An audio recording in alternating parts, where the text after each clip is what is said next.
எழுத்தாளரும் தோழர்களம் அமைப்பின் பொதுச் செயலாளருமான தோழர் நெய்வேலி அசோக் அவர்களின் இல்லம் சில சமூக விரோதிகளால் தாக்கப்பட்டிருக்கிறது.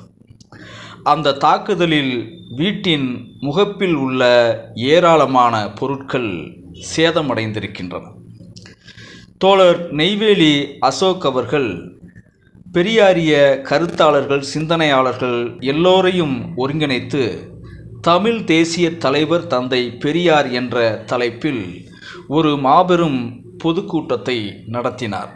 அதைத் தொடர்ந்து கரூர் மாவட்டத்தின் பல்வேறு பகுதிகளிலும் பெரியாரின் அளப்பரிய சாதனைகளை, இச்சமூக மாற்றத்திற்கு அவர் விதைத்த விதைகளை எடுத்து எம்பும் விதமாக தெருமுனை கூட்டங்களின் வாயிலாக தொடர் பிரச்சாரங்களை மேற்கொண்டு வருபவர்.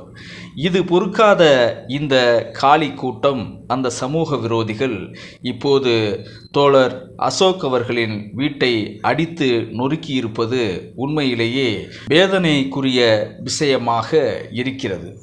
தற்போது பெரியாரின் தத்துவங்களை உள்வாங்கி தமிழ்நாட்டில் நடந்து கொண்டிருக்கும் இந்த திராவிட மாடல் ஆட்சியில் பெரியாரின் கருத்துக்களை, அவரின் சாதனைகளை இந்த தமிழ் மண்ணில் அவரால் நிகழ்த்தப்பட்ட மாற்றங்களை பேசுவதற்கு கூட ஒரு ஒவ்வாத சூழல் நிலவி வருவதை எண்ணும்போது உண்மையிலே வருத்தம்தான் உண்டாகிறது.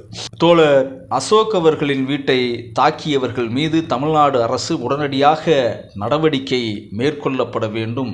அவர்கள் நீதியின் முன்பு மிக கடுமையாக தண்டிக்கப்பட வேண்டும் என்று பெரியாரிய சிந்தனையாளர்கள், கருத்தாளர்கள், எழுத்தாளர்கள் மற்றும் சமூக செயற்பாட்டாளர்கள் சார்பாக கேட்டுக்கொள்கின்றோம்.